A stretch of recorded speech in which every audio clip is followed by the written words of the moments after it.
This is the Black Shift Group podcast. Our mission is to create space to elevate, enrich, and expose individuals of color to ideals and concepts that they may not have been privy to. This is your girl, Young Ree. And I'm your granddad, and that's all relations. This podcast is just real conversations with real people. We're going to be discussing lifestyle topics such as overall health and fitness, finances, culture, decode some media, and so much more. After all, no one really knows what they're doing, so let's just wing it together. All right, so let's get into it, y'all. Hey, y'all. Hey, welcome back to the Black Shift Group podcast. This is your girl, Young Ree. Grandpapa. How you doing today, Granddad? Man, I'm good. It's February. We still in Black History Month. I'm good. You know what? I'm good too. You know, over here sipping my little tea, trying to keep my energy high power right now. Hey, get in that tea if y'all listening. Tea. Yes. Not tea from Publix either. No, what I like to get is the yogi teas, and I like to get the traditional medicinals because they have like the little quotes on the back, and I love keeping quotes. And for those of us that do work a 9 to 5, when you're sitting at the computer, you can take one of these little quotes and cover up your time so that you're not constantly dwelling on watching the clock count, but you're actually dwelling on that statement and using that as an affirmation. Look. The episode ain't even start yet. Y'all getting... Come on, you don't get no better than that. Yeah, you know how we do. All right, so y'all know today, of course, we got a real good conversation that we're going to go ahead and get into. Yeah.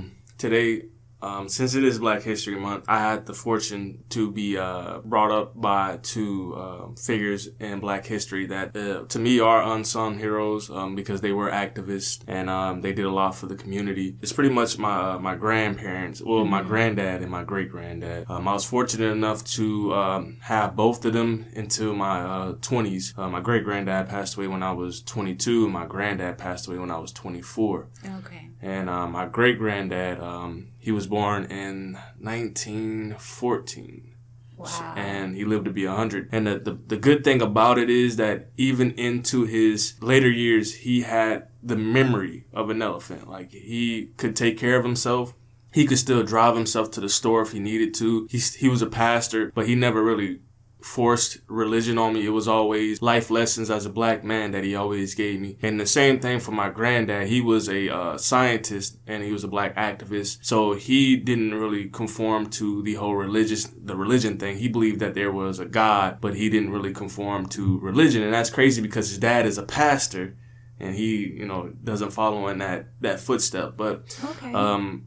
Seeing that it is Black History Month, I just wanted to share with y'all some of the lessons that I learned along the way of life. And now that both of them are gone, I have to recall all the information. Yeah. And as a young black male, like coming up when they were alive, I was kind of enticed by society, if you will. Some of the things that, rap music, how people dress. Yeah, so you basically fell for the okie doke. Yeah, and at the time I thought it was cool. I thought it was dope. And my granddad used to be like, that ain't you. That ain't the route you need to take. But of course, when you like 17, 18, 19, you think you know it all. But now, 26, about to be 27-year-old me, I'm looking back like, word. Yeah. So as you guys can see, we're going to go ahead and get into some talks with Granddad. We're going to go ahead and let him, dive into his legacy and bestow some of that knowledge on us. So I'm really excited for this. I'm really excited for him to open up his mind and share some of that information.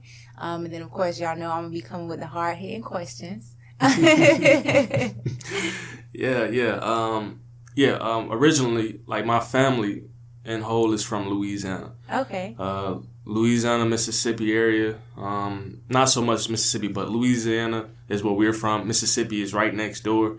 And those two areas were some of the most racist areas, like Alabama, Louisiana, Mississippi, like just crazy racism. And you're talking about someone who was born in 1914, Yeah, that's wow. Because I'm sitting here thinking like that's 100 years. You're able to 100. see, how things were and how they changed and then how history came back to repeat itself again. So that's amazing. Yeah, it's crazy. And then, like I said, you living in the South, you're talking about the heat of it. I think... yeah, definitely. Yeah, where we're from in Louisiana, it was deemed the most bloodiest place in the South. You know, as far as for black people, it was hardcore. And Faraday, Louisiana is right next to Natchez, Mississippi, which was a slave port, which they would bring the slaves up the Mississippi, drop them off, auction them off, keep it moving. And in Natchez, Mississippi, they have this thing called the Fork in the Road where they would bid off slaves. They still got the shackles and stuff. Oh, wow. Yeah, they still have the shackles. They're like cemented into the ground so nobody can remove them. But it just goes to show you like it's really real. Is that now a monument?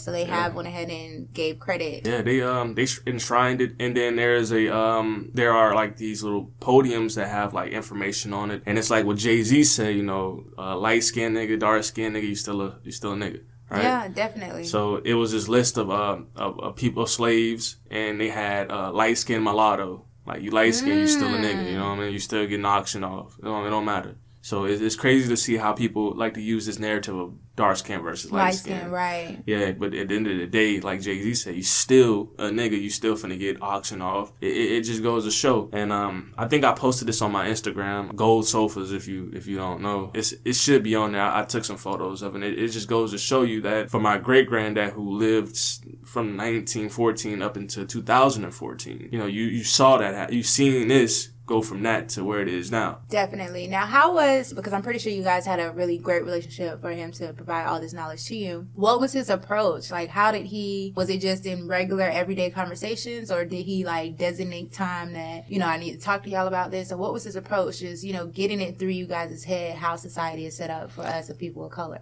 I could recall one situation because when I got my license, I was like 16. I was 16 when I got my license. And my granddad, I was with my granddad at the time. He was like, "You're going to take your granddad to church. You're going to drive him because, you know, your great granddad can still drive, but he's getting up in age. Yeah. We want somebody to drive him." And that was the most scariest thing to me because I was like, if I just got my license, if I mess up, I'm in trouble. Like, I'm in serious trouble. But I recall taking him to a church out in this place called Waterproof in Louisiana. And it was this cotton field. And, you know, and we was already running late because it was like raining. And he was like, pull over. And I was like, "You sure?" Like, I looked at him like, "You sure?" You sure? You know, we on the way. Yeah, like, we was already running late. He was like, no, just pull over. And it was a huge cotton field. He was like, "I want you to understand, you know, never take what is going on for granted, and always remember that things could be different. You know, you're a young man, you know, handsome. If this was back in the day, not even 100 years ago, not even. Yeah, you would be out here in this field picking cotton. Even after slavery stopped, you gotta understand, black people were still picking cotton. Like my granddad, he decided to go into the military because he didn't want to stay in Louisiana and pick cotton. Like that was still. So they became sharecroppers, and if that's what you wanna, yeah. Okay, so you even know. Okay, so because see, now you're broadening my light because that's what it was made to believe to us in school. Yeah. That, you know, after we transitioned out of slavery, we became sharecroppers, and it was that type of situation. I mean, I don't doubt. I do kind of sit back and think about life after slavery. Like, all I can do is just try to put myself into the shoes of people who lived that life after slavery. Right. Like, I think some people were still forced because you understand. I don't think it was just like, oh, slavery over, you can leave now. Oh, absolutely not. Because you have to think, we had nothing. We were at zero. So I'm pretty sure they weren't going to go from, all of this free labor to, okay, let me pay them accordingly. Absolutely. And with this being Black History Month, just to get kind of off topic really quick, I did some research on tips. Like when we tip at a restaurant, waitresses and things like that. After, slavery was abolished, of course, we went out and we tried to find jobs. Yeah. The reason that a waitress wage is so low is because when slavery ended, they made it legal for them to just be able to pay us based on tip. Oh. Just to pay us based on what the patrons of that restaurant felt that our service was worth. So that's why now when you get a service job of a waitress or something like that, you get paid way less than what the minimum wage is. And then it's based on tips. For somehow it has flipped to where we think, that's a benefit, you're making tips. Yeah. But if you go back to the real origin of that, it was basically so they can keep you in a less than position by not even giving you what the minimum wage was, but basically giving you what they thought you were worth. Yo, you learn something new every single day. That's real. That's real. You do. Like, I can honestly see that because in that situation, I really don't think, like I said, it was just okay, we got to pay you now. And then and then like they were making scraps. Like my granddad was like, nah, I'd rather go into the military. Like, I'd rather go into the military versus do that. And, you know, like, they would find him, my great-granddad, and my granddad would find the perfect time to, like, ease it in there. Yeah, like dropping little nuggets. I like that, how you say you guys were on the way and then he... Yeah, because I was scared. I was scared because I was like, if he's late, because he didn't. He's punctual. Yeah, he's the pastor. He's been pastoring for a long time, but in his later years, he would just be like the assistant pastor. He'd come, he'll sit and oversee it. And I think he was visiting this church, and he kind of gave me the nod, like, you know, I am the show. When I show up is when it's going to start, and you know, you need to pull it over. Yeah, he let you know. He was basically giving you an example without telling you how you need to hold yourself. You know what I'm saying? He divinely gave you information instead of him making it like a lesson or a classroom setting. He, you know, gave it to you as you guys lived. So that's awesome. Yeah. Now, is there any other, any other stories that stand out to you that he told you? I know for a fact, with my granddad, like, we were, and, you know, both of their names Robert. It was Robert Jr. and Robert III. And my granddad's name is Robert. Hey, that's a common granddad name. Back then. So, yeah, well, my granddad, like, he used to show me and my older brother stuff young. Like, I remember being, like, 10, and he would show us, like, lynchings and stuff like that.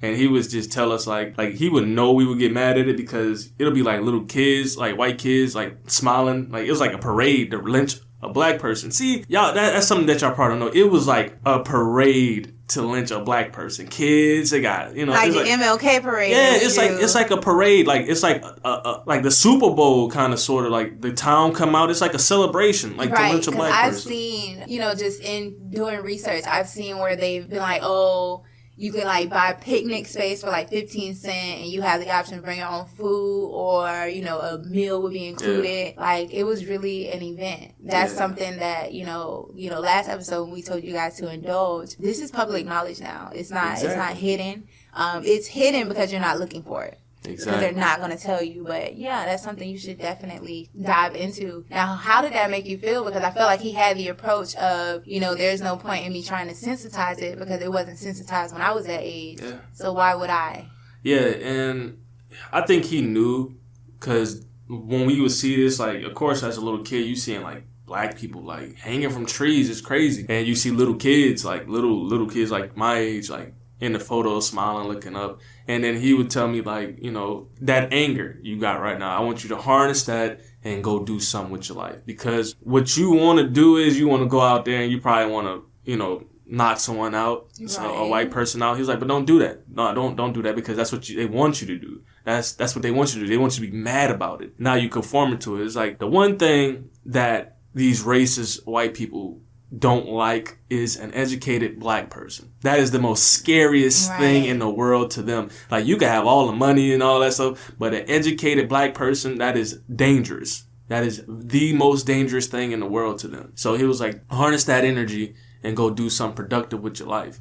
And that's one of the more lessons that I took from him, because he was always a person who, he was definitely black excellence, because the things he did in life, he was a black inventor. Some of his inventions went on Oprah. And, that's amazing. Yeah, like U.S. patented. But you want to know something that's funny about that? Yeah. They got a white person to push his invention on Oprah. Are you serious? He didn't get a chance to go on Oprah. A white man presented his patent invention on the Oprah show. And I kind of understand. And at the same time, it's like, my granddad was a country bumpkin, a big old, you know, if it was a slave time, he was definitely a field nigga, if that's what you want to say. But he was a very intellectual man. I never seen him lose a debate. I seen him like, hey, yo, bring the debate, bring it to me. Like, so it was like, yo, like, he's very punctual. He was just, you know, he's from the country. So that's who he was, but he's very intellectual, IQ out of this world. But again, I thought about it. I was like, so they got a white man to, like, that was the opportunity of a lifetime to bring him. Like, my granddad created this invention, but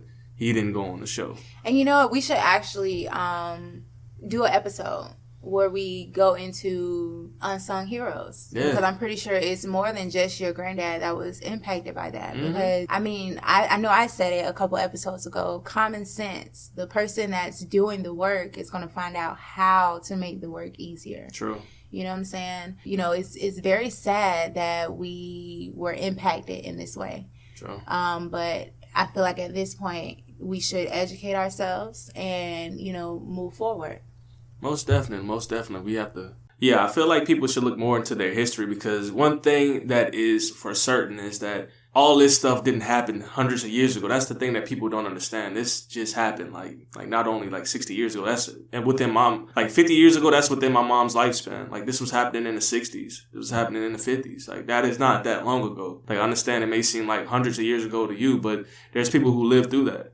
You know what I mean? Right, and it probably seems that long to us is because we're not being properly educated on it. True. Because, for instance, you said that it would be like a parade. So that means that some of the children that participated in that parade are still walking around today. Yep, that's true. That is real. You ever, and I know I'm not the only one, but you ever walk past an older white person, they just look at you kind of like, what you do? Like, I see this. Like, yeah. I see this, man. Yeah, and I get looks. Like, people stare at me, and I stare, hey, y'all, hey. like pay attention. I stare back. I think we should definitely pay attention. I'm telling you, like, yeah. you gotta really pay attention. Like, when me personally, I'm a humanist. I love you like to read people. Yeah, I love people, but also I watch how people are around me. So, like, if an older white person's around me and they acting kind of like shifty a little bit, I'm like, well, maybe you were at a parade. Yeah, maybe you did. Maybe you was one of those kids at a parade. You know what I'm saying? And I think about stuff like that a lot too. Like, there are people that are still alive who indulged in that, regardless if you want to believe it or not. You know what I'm saying? My granddad just passed away in 2016. He was 71, and his classmate got kidnapped by the Klan. They chopped his head off, threw his body in the Mississippi River, put his head inside of a cornmeal, and they had to cut open the cornmeal. And the thing about my granddad that I really appreciate, and they tried to tarnish his legacy, but he opened up cold cases on people who were killed from Klansmen.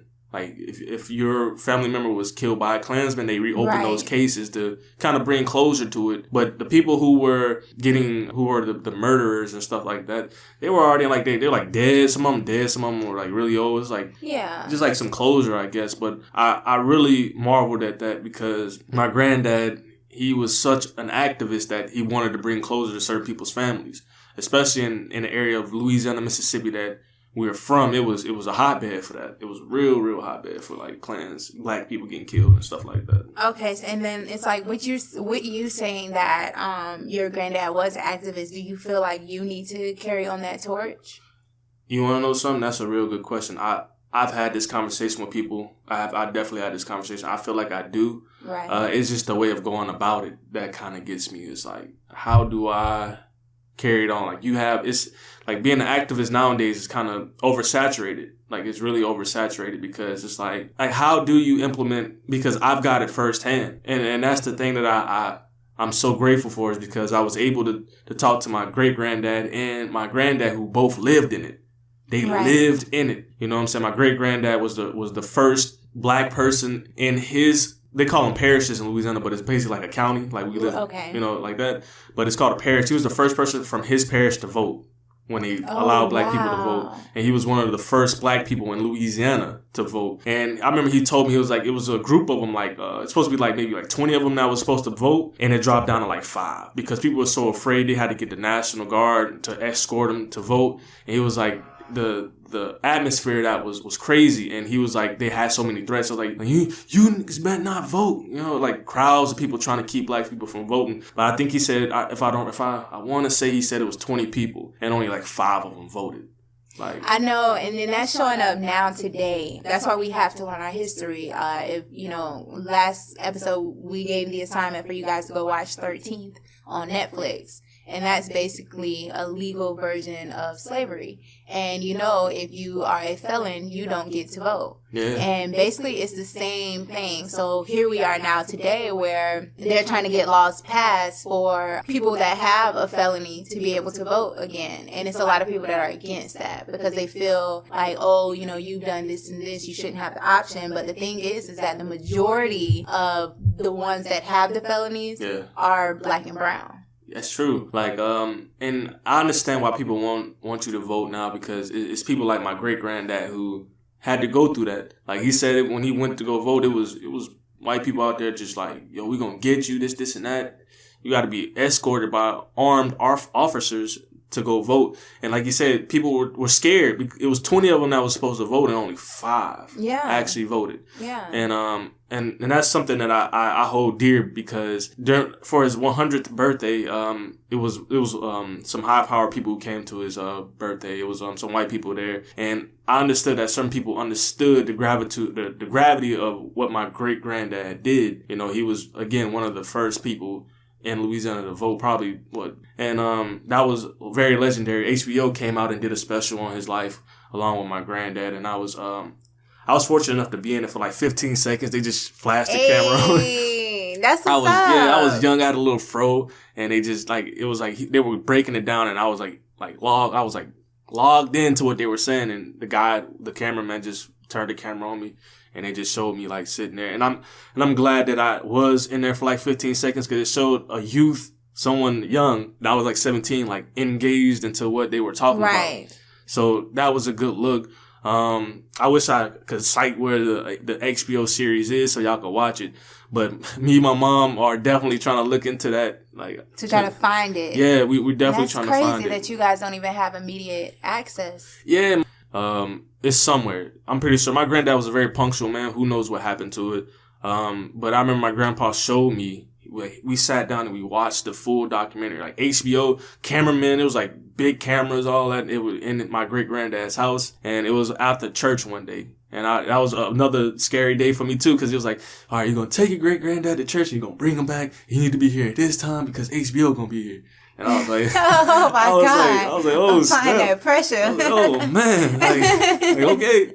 Like I remember driving with 2 hands. Like I need to drive slow because I can't mess this up. We've all been there. Yeah, it was nerve wracking, but again, it showed the light of me, like again being a 17-year-old kid, like just focused. One of the most memorable moments.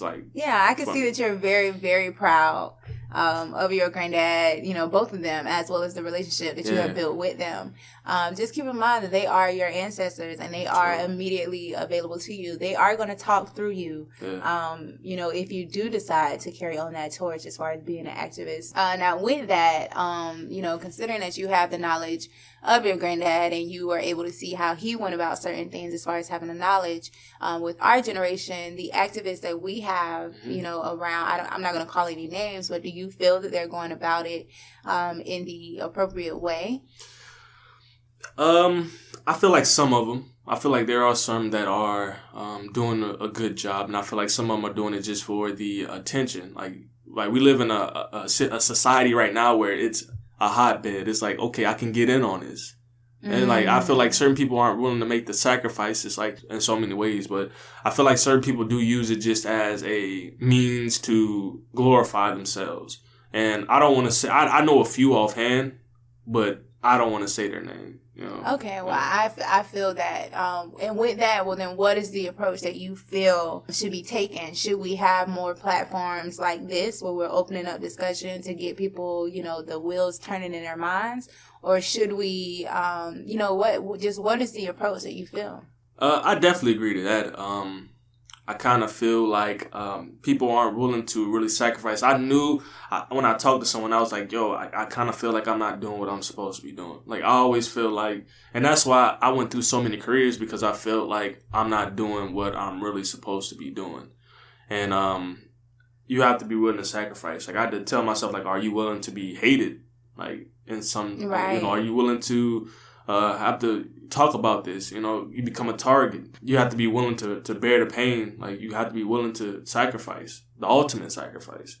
And I always said to myself, if I have to lead, like, I'm down to lead. If I have to sacrifice myself for something to be better, then I have to do that. But I just feel like, people don't really want to bear the pain. They just want the glorification of it. They want to be enshrined. But they don't want to put in that work. They don't want to take a bullet for it.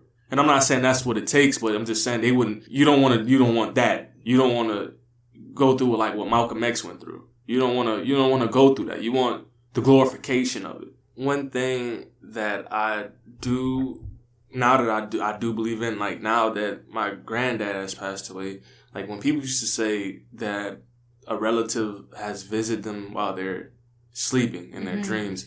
I didn't really believe in that. I was like, man, you know, that's fake, or it's just a dream.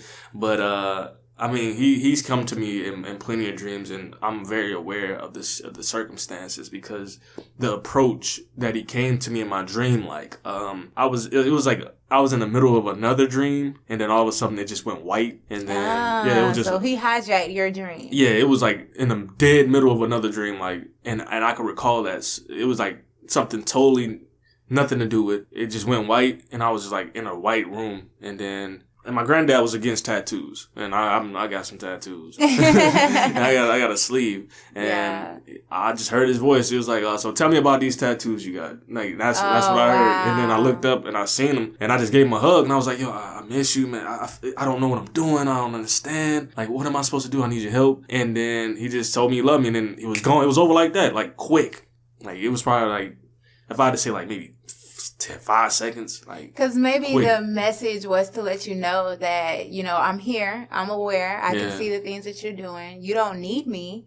You have to decide on your own journey, but just know that I'm rooting for you. I'm right behind you. Yeah, and like I had another dream about him, but in this dream he wasn't pleased with what I was doing. Like I was like, what am I doing? Like am I supposed to be doing something? Like those are the questions that, like, I yearn for, especially when he passed away, because I was in California when he passed away, and I was telling my homeboy, I was like, yeah, I'm going to Louisiana to talk to my granddad. There's so much stuff going on in the media and in the world. I want to know how you feel about it, and this is going to help me go down the path that I need to go down. Then next thing you know, it's like, oh yeah, he's in the hospital. Like, word?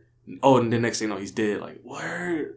So it was like I had a book, a composition book full of questions. Like, yo, I want to ask him about this. I wish he was here so I can pick his brain on that. Would have gave me the right direction. Like, well, I wouldn't say that because we have to understand as Black people that we are very spiritual. Yeah. And it's not always in a Christian sense. True.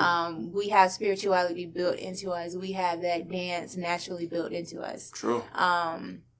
So it's not that, you know, you should have spoken with him before he left this plane, because he's still your lifeline. He's still attached to you. That's still your legacy. That's still your bloodline. It's for you to decide to access that. It's for you to decide that, okay, I want to move in a divine way. I need my ancestors to assist me and guide me, and those answers will start to unfold for you, and they will start to present themselves for you. So the question is, it's not that, okay, what am I doing wrong? It's what do I need to now go do? Yeah, that's exactly right. And I question, I'm like, okay, so what am I, because I already know it's something that I'm not doing. I know that I'm probably lollygagging. A lot of people tell me this a lot, like, yo, like you're destined for something more than what you're doing now. Like all that other stuff, just having a regular daytime job and letting your life slip away. Like, you need to be doing something totally different. Like how I'm saying this to you now, I'm hoping that it opens up your mind. My granddad used to be one of the people who used to try to help people put their fires out their house when, like, the Klansmen would come. Like, they would what they would do is, like, you look out the window, you would see them coming with with fire and stuff like that, and the cross, and they'll put the cross up in front of your house, and they'll throw fire into your house. It was one of the people who, like, helped move the people out and help put the fire out in their house so they won't lose their everything. And it's crazy to think like that. Like, yo, like, yeah, that's hardcore. That just kind of took my breath away, because you sit here and you think that this was an activity. This was something that people did as extracurricular to cause horror and terror and pain to a specific group. Yeah. And the fact that we didn't have a firefighter that we could call and say, oh my God, these people just set my house on fire. There was nobody you can call.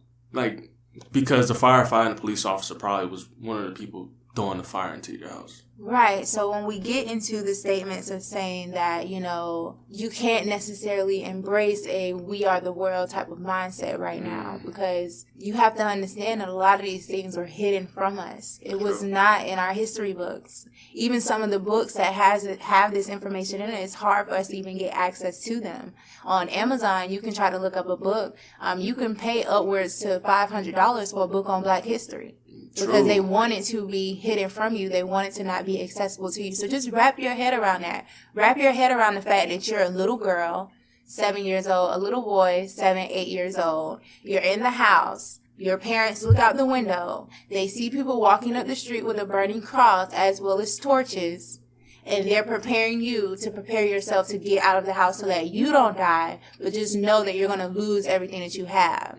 Let's say that this was going on right now. We got our Gucci belts. We got all this stuff going on. And let's say we decided to look out the window and saw someone marching up to our door to get ready to set it on fire. That's why you need to be aware. That's why when you walk past someone of a different color to you and they clench onto their purse a little bit more, that's why you need to feel that. You need to be aware of that. It's not about being divided. It's about you just fully grasping and fully understanding the type of status that we had here. We couldn't dial 911. 911 did not exist to us. The only things that exist to us was our communities and what we set up within those communities to protect us.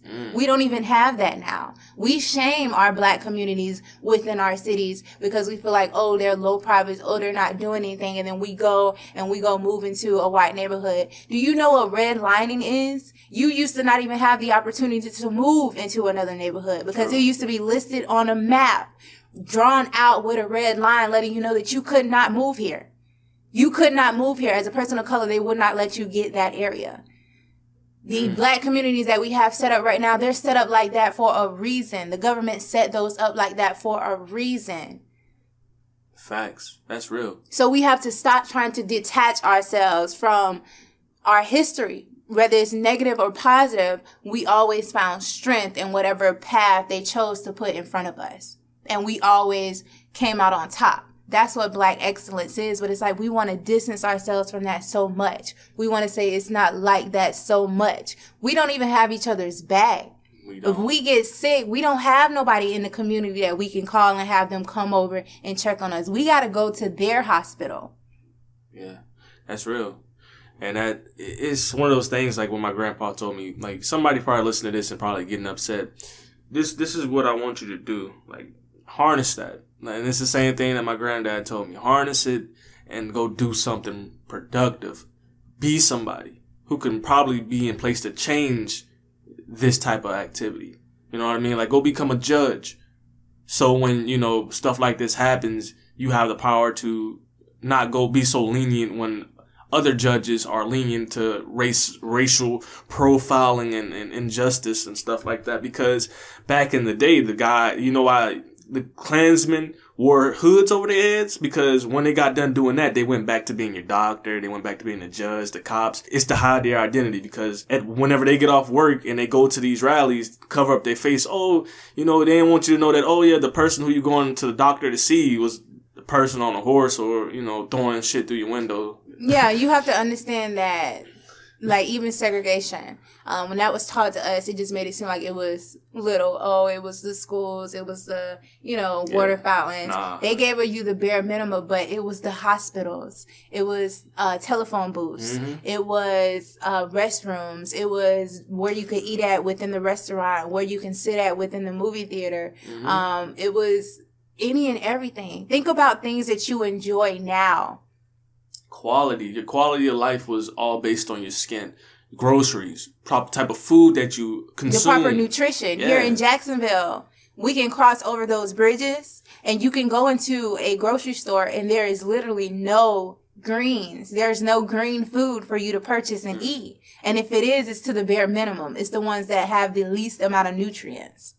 But you come back over to the other side of the bridge and you have a better selection and better options that are available to you. This is still going on right now. It's just whether or not you decide to pay attention. So we're not sitting up here dwelling on the past. We're trying to let you know that the past is literally repeating itself, just like fashion. How we like to be like, ooh, the bell bottoms is back in style.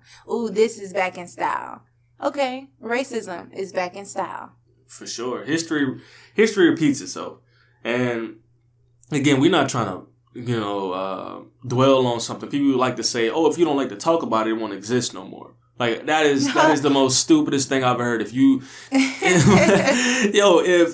there's a lion in my house, right? A deadly lion, if I ignore it, you're trying to tell me it's not, it's going to not be there? That's mental illness. Yeah, that is going to get you messed up in life.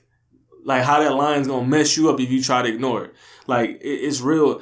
And it's like Young Reese said, the books on this type of stuff to read is like $500. I was lucky enough, like, when my granddad passed away, he had a fortune of books. Yeah, he probably has books that are out of print and everything. When I tell you, like, the books that we took from him, we took the ideology of racism, slavery, Willie Lynch. Like, it's a lot of books. Like, I even posted some books on my Snapchat of, like, pictures of the lynchings. And, like, they'll have the black guy name, like, the lynching of John Doe. Like, it will have his picture and what happened. Like, stuff like that. Like, books like that, I don't think you can even go to a library and get, because it's so real and to the point. Like, they hide this type of stuff. Like, it's so crazy. I'm fortunate that when I went to school and I'd be in history class and they kind of made it seem like, slavery was not as they always as tough. Glossed it over. They try to make it seem like slavery wasn't as tough as it was. And then I have somebody who had firsthand in that. So it's like, I'm going to go with what they saying because, again, they black and they went through this. You know what I mean? So, and a lot of people don't have that direct lineage to it. Like, a lot of people, grandparents probably was doing other things during that time. Yeah, because even now, like how you have the people that's going to say, oh, y'all don't need to be talking like that. It's not like that. Okay, we had them back then too. Yeah. And that's what we have to understand. We don't want to be too long on this episode, but we really just wanted to, I wanted Granddad to be able to go into his granddad's knowledge and give us some of that, because I was actually watching a documentary last night on Fred Hampton. And shout out to Fred Hampton. Oh, man. Like, he's so underrated in history. Like, man, like, please, like, if anybody, I know y'all probably don't know who Fred Hampton is. Like, please, there's a lot of things on him. I mean, I know on Netflix they got the Black Panther documentary. It talks about him in there too. It shed light on him and what he did. So that's somebody you should definitely look into.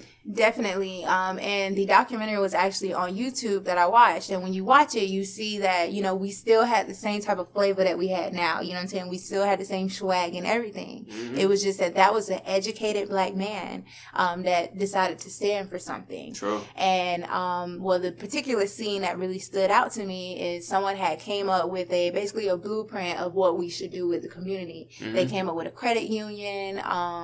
They had grocery stores. They had all these different things. And Fred Hampton's main thing was, where's the education portion? Yeah. Because all of these things that you want to set up, you can set those up without the education. But the thing is, without the education, that's why we're in the state that we're in right now. That's real. Because they're feeding us everything that they want to feed us. But if you're not educating yourself properly, you can't see things for what they really are. Mm-hmm. You know what I'm saying? So someone will listen to the conversation that me and you are having, Granddad, and be like, oh, they're so negative, they're dwelling on the past. Yeah. But you have not been educated properly to understand that this is the kind of conversation that you need to be having. That's real. Because, I love, like, now I'm a big fan of Jay-Z. And I remember that photo, somebody had posted something saying, it's over $1 billion in this photo, and not one of them guys have a school that's made after them, or a community or bank. I remember that. Stuff like that. And like I said, and there's no disrespect to any of those guys, because I'm a newfound fan of Jay-Z,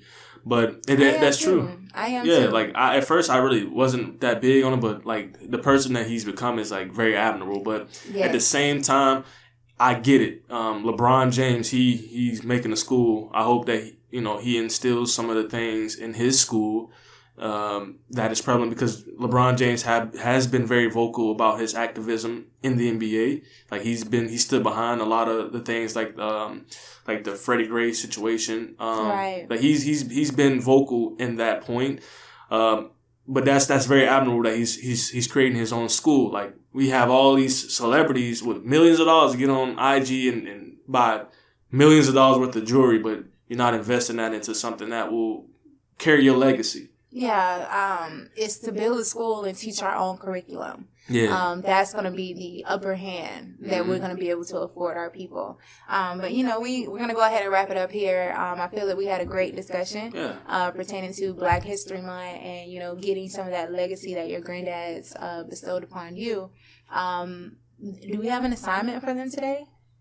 All I would say to do is check out Fred Hampton. Like, yeah, go look him up. I think that's one that we should really push this episode. Like, go look at him. He was a very articulate speaking black man. Like, yes. That man was very special. And the way that they did him was very unfortunate. And I just want to let you guys know, like, you may get mad. There's gonna be some things that you read if you really take this serious, and the things that you see will make you mad.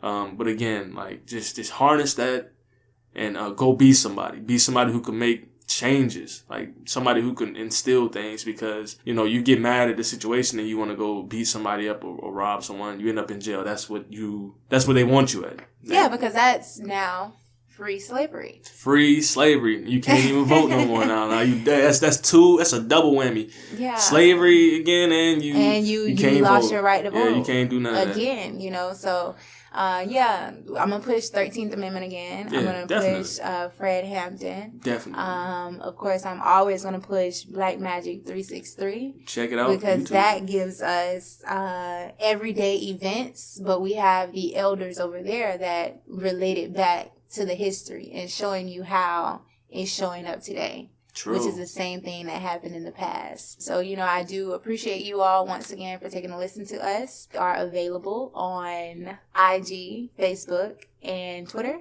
And you can always take a listen on Podbean, YouTube, SoundCloud, and Google Play. You got anything else you want to add? Look, be excellent. I really have faith in us as a people. I was watching something yesterday. And this is going to be the last thing I talk about, but I was watching something yesterday on Facebook, and it was this little girl who was upset about somebody picking on the darkness of her skin. This is a little kid now, and that made me realize, like, man, like, black people are beautiful, man. Like, the day that I have a child, and I want my child to be dark skinned, like and then I just want to let them know, you know what I'm saying? Like, listen, like you beautiful, man. Like, people dream to have skin like this, you know what I mean? So please just embrace yourself.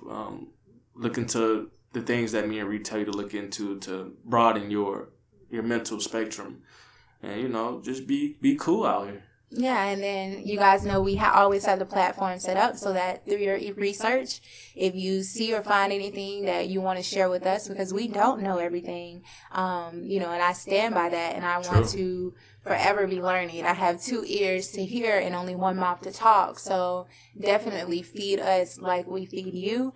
And then I'm just going to leave y'all with a quote from Fred Hampton. He states that you can kill the revolutionary, but you cannot kill the revolution. All right, y'all. This is the Black Shift Group. Peace.